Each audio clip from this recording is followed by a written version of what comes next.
ఓం గం గణాధిపతే నమః. హాయ్ అండి, అందరికీ నమస్కారము.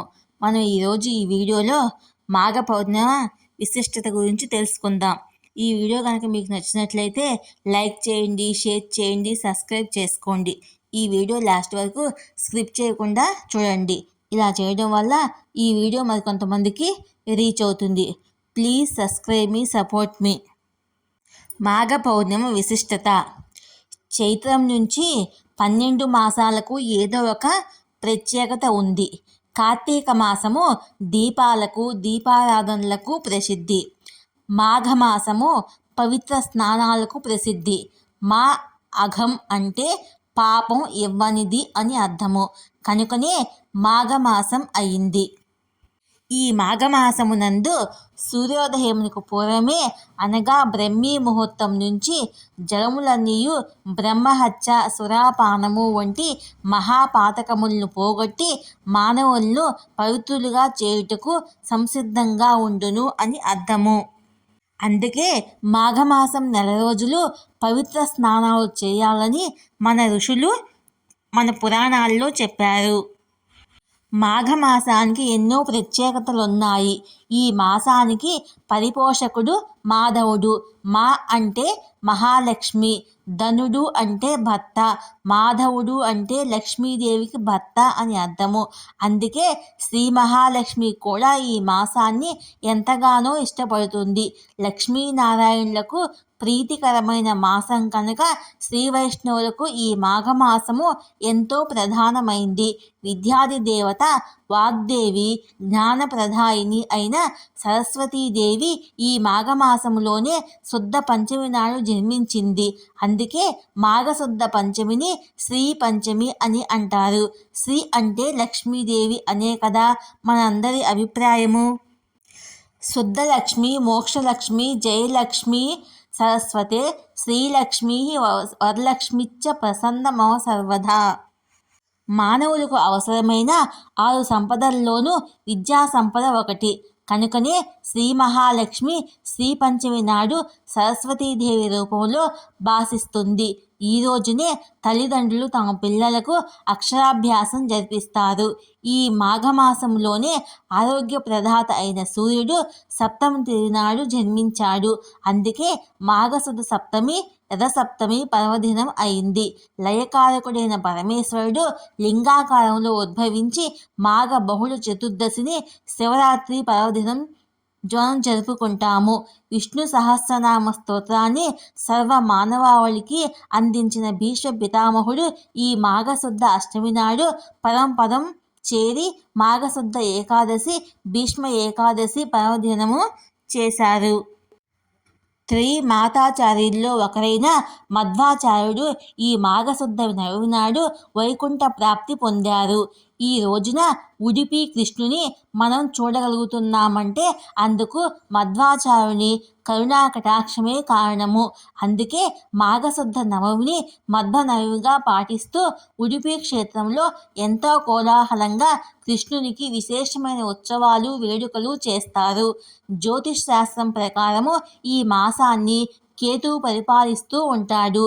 కేతువు జ్ఞానప్రదాత, మోక్షకారకుడు కనుక ఈ మాసములో కేతువి విశేష పూజలు అందుకుంటాడు. చాంద్రమానం ప్రకారము చంద్రుడు మకా నక్షత్ర మండలంతో కూడి ఉండే మాసం కనుక ఈ మాసానికి మాఘమాసం అనే పేరు వచ్చింది. అందుకే మాఘం అమోఘం. మాఘ అమావాస్య పితృకార్యాచరణకు ఎంతో ప్రధానమైన రోజు. ఆ రోజున పైతృకం చేస్తే పితృదేవతలు 10,000 సంవత్సరాల పాటు స్వర్గ సుఖాలు అనుభవిస్తారని పురాణాలు చెప్తున్నాయి. సాధారణంగా గ్రహణ కాలాలు, సంక్రమణాలు పైతృకాలకు ఎంతో అనువైన కాలాలుగా భావిస్తారు. అయితే ఆదివారము, అమావాస్య, శ్రవణ నక్షత్రము, యతిపాత యోగము అన్నీ ఒకే రోజున కలిసి వస్తే దాన్ని అర్ధోదయ పుణ్యకాలము అంటారు. అది గ్రహణ కాలం కన్నా గొప్పదని శాస్త్రాలు చెప్తున్నాయి. పైగా మాఘ అమావాస్య శతభిష నక్షత్రంతో కూడి ఉంటే మరింత విశేషమని ధర్మసింధు చెప్తుంది.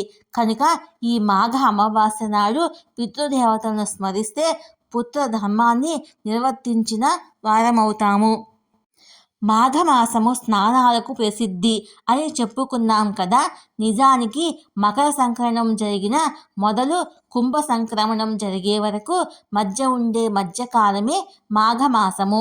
పవిత్ర స్నానాలు పౌష శుక్ల పౌర్ణమితో మొదలై మాఘ శుక్ల పూర్ణిమతో ముగుస్తాయి. చంద్రమానం అనుసరించే వారికి ఈ మాఘమాసము పౌష బహుళ అమావాస్యతో ప్రారంభమై మాఘ బహుళ అమావాస్యతో ముగుస్తుంది. ఈ మాఘమాసం మొత్తము పవిత్ర స్నానాలు చేయటము విశేష పూర్వప్రదము. కానీ ఈ యాంత్రిక జీవితంలో అది సాధ్యం కాని పని తెలిసే కనీసము మాఘపూర్ణిమ నాడైనా నదీ స్నానం కానీ సముద్ర స్నానం కానీ చేస్తే మాఘమాసం మొత్తము పవిత్ర స్నానాలు చేసిన ఫలితం వస్తుందని పెద్దలు చెప్తూ ఉంటారు. ఎందుకంటే మాఘ పూర్ణిమను మహామాఘి అని అంటారు. సంవత్సరంలో వచ్చే 12 పూర్ణిమల్లోనూ మాఘ పూర్ణిమ అత్యంత విశేషమైంది. ఈ మహామాఘి శివకేశవులిద్దరికీ ప్రీతికరమైంది. అందుకే ఈ మాఘ పూర్ణిమ నాడు తప్పకుండా సముద్ర స్నానం చేసి తీరాలి. శివకేశవులిద్దరినీ ఆరాధించి తరించాలి. సకల నదీ నదాలు చివరకు సముద్రంతోనే సంగమిస్తాయి కనుక సముద్ర స్నానం చేస్తే సకల నదుల్లోనూ స్నానం చేసిన పుణ్యఫలం దక్కుతుంది. ముఖ్యంగా సముద్రుడి ప్రత్యేకత ఏమిటంటే ప్రతి నిత్యము సూర్యకిరణాల వల్ల ఎంతో నీరు ఆవిరి అవుతున్నా సముద్రం యొక్క పరిణామం తగ్గదు. అలాగే ఎన్నో జీవనదులు తనలో కలుస్తున్న సాగరుని పరిమాణము పెరగదు. స్థిరత్వము ఆయన ధర్మము, అగాధి జడత్వాలు ఆయన తత్వము. సాగరుడు సంతోషప్రదుడు. సంవత్సరంలో 4 సార్లు సాగర స్నానం చేయాలని, అవి కూడా ఆషాఢ పూర్ణిమ, కార్తీక పూర్ణిమ, మాఘ పూర్ణిమ, వైశాఖ పూర్ణిమల్లో చేయాలని, అలా సాగర స్నానాలు చేసిన వారికి సముద్రుడు సంపూర్ణ ఆరోగ్యం కలుగజేస్తాడని పురాణాలు చెప్పాయి. స్నానం అంటే షవర్ బాత్ చేయడమో స్విమ్మింగ్ పూల్లో చేయడమో కాదు. నదీ ప్రవాహ వేగానికి ఎదురుగా నడుము మునిగే వరకు నిలబడి కనీసము 48 నిమిషాల పాటు స్నానం చేయాలని విధి. అది కూడా సూర్యోదయానికి 1.5 గంటల ముందు కాలంలోనే చేయాలి. ఏమిటి చాదస్తం అని విసుక్కోవద్దు. చాదస్తం కాదు, సైన్స్.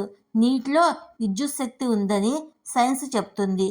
కానీ ఈ సైన్స్ పుట్టకముందే ఈ సత్యాన్ని గుర్తించిన మన మహర్షులు బ్రహ్మీ ముహూర్తాన్ని నదీ స్నానానికి అనుకూల సమయంగా నిర్ణయించారు. సూర్యోదయ కాలం నుంచి సూర్యాస్తమయం వరకు ప్రసరించే సూర్యకిరణాల్లోని విద్యుత్ శక్తిని నదీ జలాలు, సాగర జలాలు తమలో నిక్షిప్తం చేసుకుంటాయి. తన వెండి వెలుగులతో జగతిని జ్యోతిర్మయం చేస్తాయి. చంద్రుడు తన కిరణాల్లోని అమృతత్వాన్ని, ఔషధీ విలువలను నదీ జలాలకు అనుగ్రహిస్తాడు.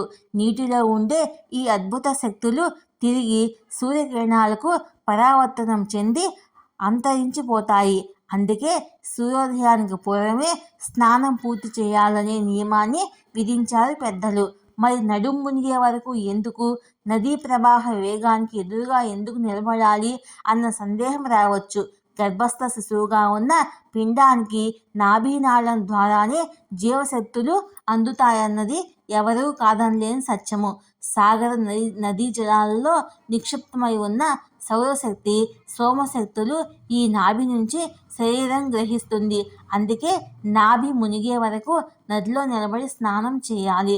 సముద్రానికి ప్రవాహం లేకపోయినా ఉత్తుంగ తరంగాలు తమ తాకిడితో ఆ శక్తులను శరీరానికి అందచేస్తాయి. కనుకనే సముద్రుని పూజిస్తూ చేసే 4 స్నానాల్లో మాఘ పూర్ణిమ స్థానము ముఖ్యమైనది. సముద్రము, నదులు అందుబాటులో లేని వారి పరిస్థితి ఏమిటి అనే సందేహం కలుగుతుంది. అలాంటి పరిస్థితిలో బావుల దగ్గర కానీ, చెరువుల దగ్గర కానీ గంగా, సింధు, కావేరి, కృష్ణ, గౌతమి నదుల పేర్లు స్మరిస్తూ స్నానం చేస్తే ఆయా నదుల్లో స్నానం చేసిన ఫలితం వస్తుంది. దేనికైనా భక్తి ప్రధానము. అది లేనప్పుడు ఎన్నిసార్లు కాకిలా మునిగి కర్రలా తేలినా ఫలితం శూన్యం కదా. మాఘమాసములో ఇంటిలోనే వేడి నీళ్లతో స్నానం చేస్తే 6 సంవత్సరాలు శుభ్రంగా స్నానం చేసిన ఫలితం లభిస్తుంది. బావి నీళ్ళతో స్నానం చేస్తే 12 సంవత్సరాలు పుణ్యస్నాన ఫలితం వస్తుంది. చెరువులో స్నానం చేస్తే 24 సంవత్సరాల పుణ్యస్నానం చేసిన ఫలం లభిస్తుంది. సాధారణ నదిలో స్నానం చేస్తే 96 సంవత్సరాల పుణ్యఫల స్నానం లభిస్తుంది. పుణ్యనది జలాల్లో స్నానం చేస్తే 9600 సంవత్సరాలు పుణ్యస్నాన ఫలం లభిస్తుంది. సంగమ స్నానాల్లో స్నానం చేస్తే 38,400 సంవత్సరాల పుణ్యస్నాన ఫలము లభిస్తుంది. గంగా నదిలో స్నానం చేస్తే 3,84,00,000 సంవత్సరాలు పుణ్యస్నాన ఫలితం లభిస్తుంది. ప్రయాగలోని త్రివేణి సంగమంలో స్నానం చేస్తే గంగా స్నానం వల్ల కలిగే ఫలితం కన్నా 100 రెట్లు అధిక ఫలము కలుగుతుంది. సముద్ర స్నానం చేస్తే వచ్చే పుణ్య ఫలాన్ని చెప్పడానికి ఇంకా మాటలు చాలవు.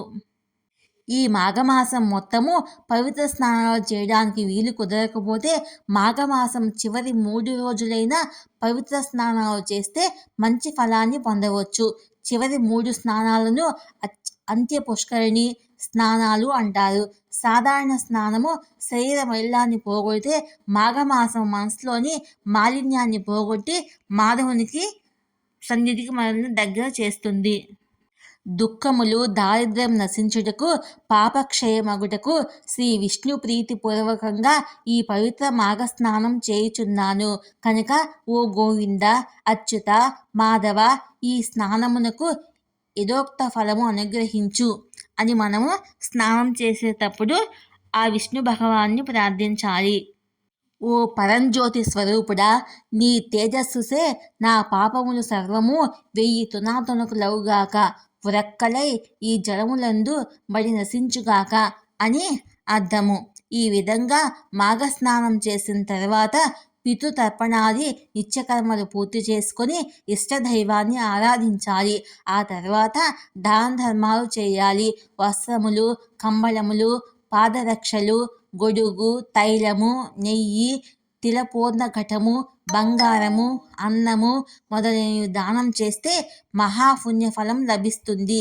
చేయగలిగితే సమర్థత అవకాశం ఉన్నవారు నేతితో తిలహోమం చేస్తే మరింత పుణ్యము కలుగుతుంది. నువ్వులు అంటే సాక్షాత్తు శనీశ్వరునికి ప్రతిరూపమని, వాటిని తాకితేనే కష్టాలు చేరువ అవుతాయని అపోహ మనలో చాలామందికి ఉంది. అది తప్పు.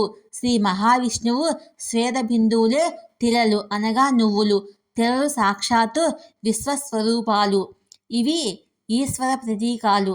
అందుకే శివునికు ఏకాదశి రుద్రాభిషేకం చేసేటప్పుడు ప్రత్యేకంగా తిలలతో అభిషేకం చేస్తారు. తిలలకు అంతటి విశిష్ట స్థానం ఉంది కనుక ఈ మాఘమాసం నెల రోజులు 1 వంతు చక్కెరకు 3 వంతుల నువ్వులను కలిపి శ్రీవారికి నివేదన చేసి అందరికీ ప్రసాదంగా పంచిపెట్టమని శాస్త్రం చెప్తుంది. మాఘపూర్ణిమ నాడు తిల పాత్ర దానం చేయడము బహు ప్రశస్తము. ఈ దానం ఎలా చేయాలంటే 1 రాగి పాత్ర నిండుగా నువ్వులు పోసి వాటిపైన శక్తి కొలది సువర్ణం ఉంచి శ్రీ మహావిష్ణువును స్మరిస్తూ ఆ తిల పాత్రను 1 బ్రాహ్మణుడికి దానం ఇవ్వాలి. ఈ దానంతో మనోవాంఛితములు నెరవేరుతాయని శాస్త్ర ప్రమాణము. ఈ తిలపాత్ర దానము జాతకరీత్యా శని దోష పీడ నివారణార్థము కాదని మాత్రం గుర్తుంచుకోండి. మాఘమాసం నెల రోజులు పవిత్ర స్నానాలు చేయాలని, ముఖ్యంగా మాఘ పూర్ణిమ నాడు సముద్ర స్నానం చేయాలని, అందువల్ల కలిగే ఫలం అధికము అని చెప్పుకున్నాం కదా. పూర్ణిమకు సముద్ర స్నానానికి ఏమి సంబంధం అనే సందేహము కలగవచ్చు. ప్రతి పూర్ణిమకు అమావాస్యకు సముద్రానికి పోటీ ఎక్కువగా ఉంటుంది. పూర్ణిమ దైవ సంబంధమైన తిథి, అమావాస్య పితృ సంబంధమైన తిథి. అందుకు ఈ పుణ్యతిథుల్లో సముద్ర స్నానం చేయాలని శాస్త్ర నియమము. జ్యోతిష్శాస్త్రరీత్యా పూర్ణిమ తిథి నాడు రవిచంద్రులు ఒకరికొకరు సమసప్తక కేంద్రగతులై పరస్పరము వీక్షించుకుంటారు. అమావాస్య నాడు రవిచంద్రులు ఒకే కేంద్రంలో కలిసి ఉంటారు. రవిచంద్రులకు సముద్రానికి ఉన్న సంబంధం ముందే తెలుసుకుందాం కదా. ఇక ఆలస్యం ఎందుకు, మాఘ స్నానాలకు ఉపక్రమించండి. పుణ్యంతో పాటు ఆరోగ్యాన్ని, ఆనందాన్ని అందుకొని తరించండి. అలాగే మాఘమాసం ఇంత విశిష్టత పొందడానికి మరొక కారణము గౌతమ బుద్ధుడు కూడా ఈరోజే నిర్యాణం చెందాడు కాబట్టి ఈ మాసానికి ఎంతో ప్రత్యేకత ఏర్పడింది.